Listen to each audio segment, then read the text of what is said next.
Hey guys, welcome back to X-Men Games. Today I'll be talking about the hole that EA is constantly digging themselves into and tarnishing their reputation. And I know this video comes a few days after all this happened, but hey, better late than never. Now I'm not going to go into the full ins and outs of EA, I think that deserves its own video in the future, but today I'll be talking about how EA have taken their already awful reputation and made it even worse recently.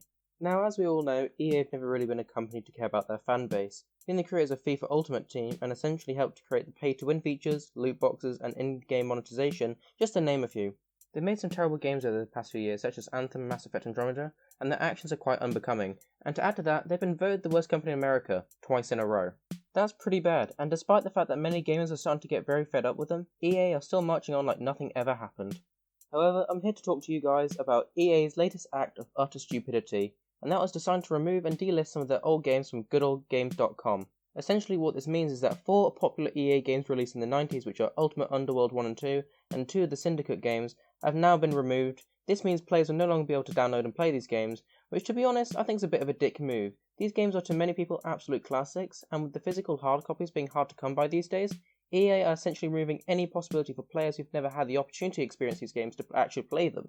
Now of course you could probably go onto some illegal emulator and download these games or play them or whatever, but Good Old Games is one of those few reputable sites that is totally supported and you're totally allowed to download these games and play them, and EA basically forcing them to delist these games just ruins any possibility of players being allowed to use them. But of course if you've already downloaded these games then you can still play them no problem.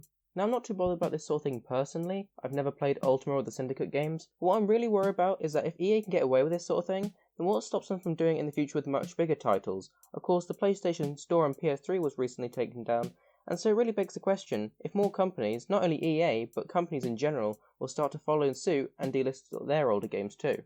But fortunately, the story doesn't end there. Many fans and gamers were not happy at this decision, obviously. They decided enough was enough and started to complain, and surprisingly, EA actually listened for once. I had never expected this, but they actually have been re-added back, and from September the 3rd, they'll be free to play. EA made a statement saying they didn't fully consider the player's perspective, which is kind of ironic, I think, as well, considering some of the stupid things they've done in the years to tarnish players' experiences. At least now they've finally come to the realization that they messed up. So what do you guys think about all of this? Let me know down in the comments below. I know I haven't posted in a couple of weeks, but I'm back and I'm posting more videos. I'll probably do a channel update soon because there's a lot I have to go over, so stay tuned for that.